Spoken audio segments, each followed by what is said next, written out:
Para nos situarmos no tempo e para um melhor entendimento da periodização da história, convencionou-se chamar cada período antigo com um termo que o associa à tecnologia mineral ou metalúrgica que os humanos dispunham à época. Antes de 6.000 a.C., ou seja, há mais de 8.000 anos atrás, os humanos só sabiam fazer ferramentas usando pedra lascada. Este período estava findando o período paleolítico e dando início ao período neolítico. Éramos ainda caçadores-coletores nessa época. De 8.000 anos para cá, já no período neolítico, aprendemos a fazer ferramentas melhores de pedra polida e a nos fixarmos nas várzeas dos rios e a praticar a agricultura e a pecuária. Em cerca de 5.300 anos atrás, já estávamos na fase das primeiras civilizações, como a civilização suméria e egípcia, e já sabíamos fazer mineração e metalurgia do cobre. Há 3.200 anos, já estávamos na Era do Bronze, e a humanidade viu florescer grandes civilizações na Ásia, como a civilização do Vale do Rio Indo, na Índia, e a civilização chinesa, bem como o início da civilização grega. Também nesse período teve início a chamada Era do Ferro e a denominada Era Histórica da Antiguidade. Quase 500 anos depois de Cristo, entramos na Idade Média, ou período medieval, e por volta de 1500 deu-se início à Era Moderna, nos trazendo até aqui na Era Contemporânea.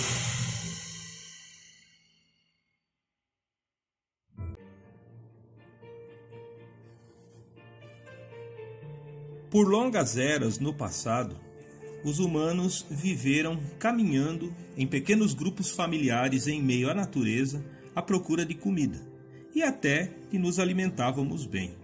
Frutos e tubérculos limpos e naturais, animais silvestres sadios e nutritivos e uma vida de aventura.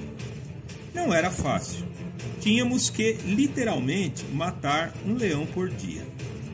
Até que alguém decidiu modificar as coisas e se fixar em pequenos grupamentos e viver daquilo que se plantava e criava. No primeiro momento, isto significou mais conforto e segurança, mas a dieta ficou mais pobre e menos diversificada. Mas esta mudança de estilo de vida, de caçadores-coletores para agricultores fixados em localidades e comunidades, fez surgir uma nova forma de ser e de viver na história do homem. Produziu o advento da Revolução Neolítica ou a civilização. E a civilização nasceu por causa da agricultura e da pecuária.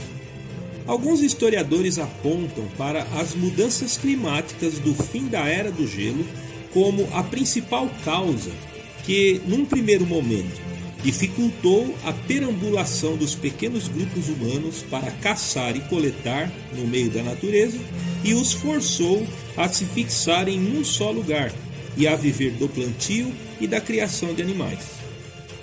Devido ao fato de eles terem inventado a escrita, os sumérios foram os primeiros a relatarem a história.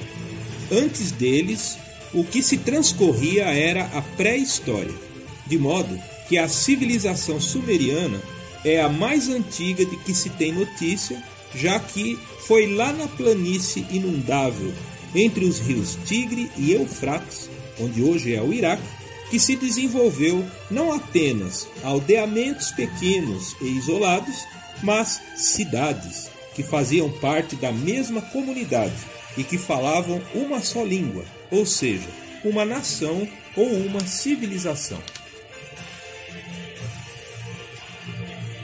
Uma das teorias que tentam explicar como foi que tantas pessoas decidiram no mesmo tempo abandonar a vida de aldeão isolado e passar a viver em uma sociedade maior e mais complexa foi a necessidade de se controlar as cheias dos dois rios, Tigre e Eufrates. Assim sendo, os aldeões tinham que entrar em acordo, se entenderem e se ajudarem mutuamente para construir diques e barragens para controlar as águas e, dessa forma, todos poderem se beneficiar de um trabalho organizado e realizado para o bem comum. Assim surgiu a civilização. Note-se que a civilização nasceu como resultado da necessidade e da capacidade que os humanos têm de fazer alianças e parcerias. Alguns animais também têm certa capacidade de estabelecer parcerias, mas somente com quem é do próprio grupo e onde se conhecem. No caso dos humanos é diferente. Não fazemos alianças ou devotamos confiança apenas para quem nos é conhecido. Nós confiamos e fazemos parcerias com desconhecidos, coisa que outros animais gregários não o fazem. Então, de uma necessidade e confiança mútuas, surgiu esta forma diferente de viver em sociedade. E como era a vida e a sobrevivência nessa sociedade mais segura, mais complexa, maior e mais organizada? A vida transcorria entre trabalho, lazer e religião. O ofício principal era a agricultura. Na Mesopotâmia, as primeiras culturas a serem cultivadas eram o trigo, a cevada e o centeio. Também a criação de cabras para ordenha e carne e o boi para tração animal e também para leite. A coordenação e a construção de canais de irrigação e barragens era feita pelas autoridades e pelo rei, em troca de um excedente das mercadorias produzidas a título de impostos. Os sumérios talvez tenham sido também os inventores da culinária ou da gastronomia, já que são deles os primeiros registros de como é que se preparava e como é que se ensinava receitas de preparos de pratos e alimentos para as próximas gerações. A base do cardápio diário dos sumérios era pão de trigo, tâmaras ou outras frutas secas e cerveja de cevada, que era produzida e vendida pelas mulheres. Também os alimentos de época, como a lentilha, pepino, grão de bico, cebola, alface e uvas. Uma fonte de proteínas muito importante era o peixe. Eram pescados no rio Eufrates e nos canais de irrigação, de modo que há registros de mais de 40 tipos.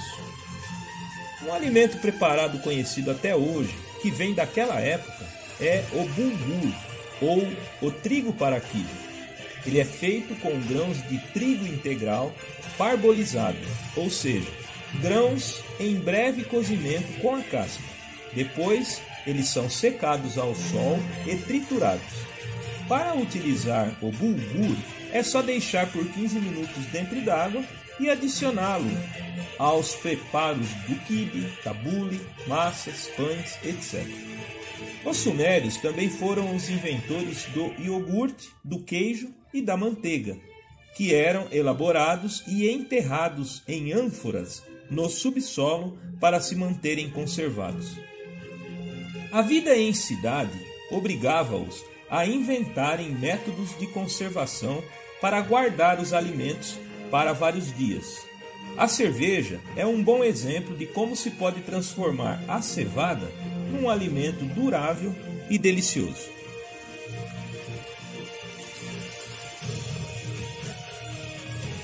Em cerca de 3.500 anos antes de Cristo, floresceu a civilização sumeriana, que por sua vez antecedeu a vários outros impérios sediados na mesma região, como os assírios, posteriormente medos e persas e os babilônios. Também mais ao sul, no delta e na extensão do rio Nilo, floresceu outra civilização magnífica e grandiosa, a civilização egípcia, que teve início 500 anos após o florescimento da civilização suméria. Atingiu seu apogeu e esplendor em 1500 a.C. Como os sumérios, também os egípcios aprenderam a controlar as enchentes do vale do rio Nilo e a se utilizar dos canais de irrigação para utilizar a preciosa água para a agricultura e a pecuária. Essa tecnologia produzia alimentos em abundância e sobrava comida para comercializar, vender e até exportar. Isso fez surgir e expandir uma importante economia. Dessa forma, as pessoas não necessariamente tinham que se ocupar única e exclusivamente da lavoura de subsistência. Mas, enquanto uns plantavam, outros poderiam se ocupar das artes, da engenharia, dos estudos, do ensino e da religião. Eis aí a chave para o surgimento e o crescimento da civilização, a agricultura excedente. Normalmente, esse tipo de agricultura era estabelecido ao largo de um rio, cuja produção agrícola não servia apenas para sustentar o agricultor, mas ela sobrava para ser vendida, comercializada, até mesmo exportada.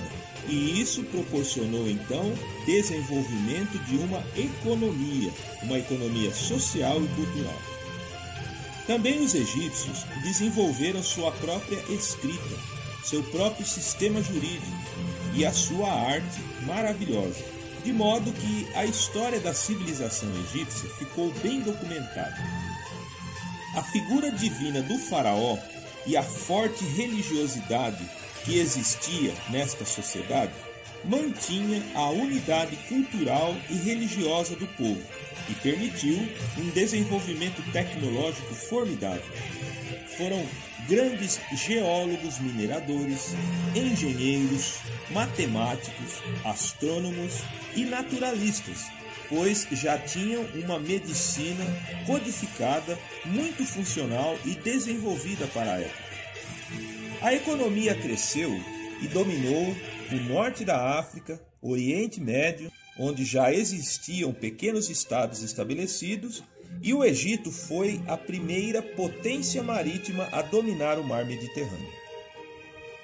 Além dos produtos agrícolas, os egípcios também fabricavam, comercializavam e exportavam marfim, tecidos, cosméticos e perfumaria, cerâmica sofisticada, madeira, vinhos, metais e também, com fortes investimentos do faraó no setor militar, o Egito pôde conquistar povos e territórios e ao mesmo tempo se defender das invasões estrangeiras que já eram comuns naquele período. A gastronomia era considerada coisa sagrada para os egípcios, pois eles já acreditavam que as doenças eram o resultado de alimentação fraca ou errada. A produção agrícola era baseada no cultivo de cereais, como trigo e cevada, e contavam com invenções e ferramentas sofisticadas para lavrar a terra. Também plantavam o papiro para fazer papel, algodão e linho para fazer tecidos. Inventaram também a marcação a quente para o gado. Os celeiros eram eficientes para conservar e proteger a produção por longo período, inclusive para enfrentamento das épocas de seca. Os egípcios dominavam a tecnologia e o uso da fermentação, pois sabiam cultivar leveduras para fermentar o pão, cerveja e o vinho. A cerveja era um alimento importante e produzido em casa, consumido inclusive pelas crianças, e eram acrescidas de alimentos aromáticos como figos, tâmaras e mel. Eles foram os inventores das bolachas e do pudim. Em pesquisas de arqueologia foram encontradas receitas comuns de doces maravilhosos, como por exemplo o kochaf, uma compota de cenoura, nozes e amêndoas perfumada com água de flor de laranjeiras.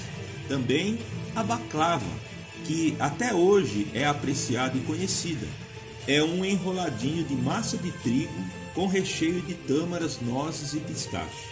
E o konafa, que já usava uma espécie de macarrãozinho cabelo de anjo frutas secas e mel. O kebab, o antecessor do nosso querido espetinho, também fora inventado no Egito Antigo. Era feito de carneiro e servido em festividades. O que o Egito produziu de mais emblemático para a história do mundo, além da sua cultura e civilização esplendorosas, foram as pirâmides, figurando entre as estruturas monumentais mais suntuosas e enigmáticas já construídas pelo ser humano. Ao todo, se descobriram até hoje 138 pirâmides, todas espalhadas pela margem do rio Nilo. A mais antiga, a pirâmide de Djoser, fora construída há cerca de 2.500 anos antes de Cristo. As mais famosas, sem dúvida, são as 3 pirâmides do Vale de Gizé. A maior, com 140 metros, é a do faraó avô Quéops, a do meio, a do faraó filho Quefrem, e a menor, do faraó neto Miquerinos, todas construídas no transcorrer da mesma dinastia. Foram construídas com pedras calcárias brancas, polidas, para refletirem bem a luz do sol ao serem avistadas à distância. Todas as pirâmides foram construídas na margem esquerda do rio Nilo, isto para ficar na direção do sol poente, onde está o reino dos mortos, segundo a mitologia egípcia. A real finalidade das construções dessas imponentes estruturas ainda é um enigma. Alguns acham que eram apenas grandiosas tumbas funerárias para faraós com mania de grandeza. Outros já acham que foram concebidas como máquinas para fazer o faraó ressuscitar, sendo que todas as pirâmides apontam propositalmente para pontos específicos no mapa celeste e foram construídas com blocos de até 3 toneladas, trazidos de pedreiras distantes ao sul, como as da pedreira Wadi Amamat, e, através do sistema de rolagem em troncos de árvores resistentes, eram incansavelmente arrastados por trabalhadores que se revisavam por vários meses no transporte de apenas alguns blocos. Mas como o faraó achava que era para construir uma máquina de ressurreição ou de condução até o reino dos céus, valia a pena tamanho empreendimento. Só nas 3 pirâmides famosas de Gizé empregou-se 30.000 trabalhadores por mais de 20 anos. Há estudos que indicam que não foram escravos que construíram essas pirâmides, e sim trabalhadores contratados pelos ricos faraós que os pagavam com sacas de cereais e cerveja. Alguns também acham que tudo isso foi obra de ETs, dada a magnitude da obra e o dispêndio de empregado, de modo que realmente parecem obras sobre-humanas.